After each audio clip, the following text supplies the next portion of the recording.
Je pense que notre voyage est comme une visitation. Dans l'avion qui l'amène à Erbil, vendredi 5 décembre 2014, c'est ainsi que le cardinal Philippe Barbarin, archevêque de Lyon, s'adressait à la délégation qui l'accompagnait. Il disait notamment « Nous allons voir où en sont les réfugiés chrétiens dans leurs pauvres installations et fêter avec eux la fête des Lumières. » Chaque jour, lors de ce petit voyage, 3 minibus de la délégation se garaient devant l'un des 25 camps de réfugiés d'Erbil, plus précisément dans Nkawa, le quartier chrétien. Dans ces différents camps, nous avons pu rencontrer différentes familles qui ont fui Mossoul, Karakoche et les villages de la plaine de Ninive, désormais aux mains des terroristes, accompagnés par le frère Sarmad Kallo, un dominicain de 34 ans qui a fait ses études à Lille et Strasbourg. Lui-même témoignait qu'il a été trahi par des personnes qu'il connaissait, des voisins, que ce n'était pas simplement des terroristes importés d'Europe ou d'ailleurs, et que psychologiquement, il ne savait pas s'il serait capable un jour de revivre avec eux. Un des temps forts vraiment de ces 2 jours fut la visite du camp d'Al-Amal, qui veut dire espérance en arabe. Un camp dans lequel régnait une atmosphère un petit peu différente. On n'était pas comme dans un autre camp où vivaient 1700 personnes dans un climat un peu tendu.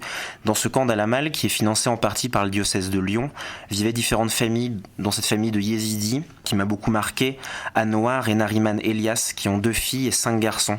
Une de leurs filles est malade, et la femme me disait « Nous avons sacrifié tous nos biens là-bas pour sauver nos enfants, et grâce à Dieu, nous sommes là ensemble. » Elle insistait « On peut tout sacrifier, mais pas les enfants. » Mais d'autres vivaient dans des camps de mobil-hommes, et puis d'autres également qui ne vivent ni dans des mobil-hommes, ni dans ces carcasses de béton réaménagées, qui vivent encore dans des tentes, comme à Mar Elias, où dans ce camp, donc avec ces tentes en bâche, il y a un petit endroit de béton avec une espèce de statue de la Vierge, où les femmes se retrouvent chaque soir pour prier. Et d'ailleurs, dans ce camp, il y a une crèche qui a été faite. Donc on a le petit Jésus qui est emmailloté, entouré de ses parents. Et en fait, l'originalité, c'est que cette crèche, elle est sous une tente de toile canadienne, sur laquelle est écrit en arabe et en anglais « Jesus Tent », la tente de Jésus. Donc voilà une manière pour ces réfugiés chrétiens de placer le Seigneur, de placer Jésus au cœur de leur vie et surtout au cœur de leurs conditions de se l'approprier. Et certains veulent rentrer chez eux, certains veulent partir. En tout cas, à Erbil, personne ne se sent chez lui. C'est-à-dire que de notre point de vue, en France, on peut se dire que ce sont des chrétiens d'Irak, qu'ils vivent en Irak. Mais à Erbil, alors même qu'ils sont à 70 km de chez eux, personne ne se sent chez lui.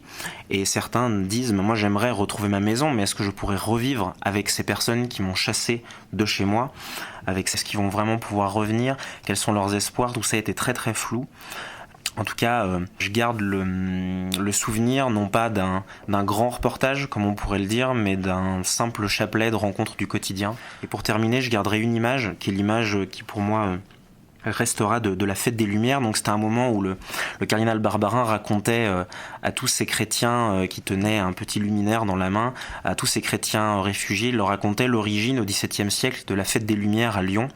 Et j'en profitais pour faire une petite interview d'un couple très très beau. La femme m'a dit « J'espère que cette procession de lumière pourra nous ramener à la maison ». Elle me l'a dit avec une toute petite voix dans laquelle il y avait à la fois toute la détresse de leur situation et en même temps une petite espérance qui, je pense, était tout le sens de la venue de cette délégation et la venue de et tout simplement le sens de ce symbole de ces lumières fragiles qui éclairaient Erbil.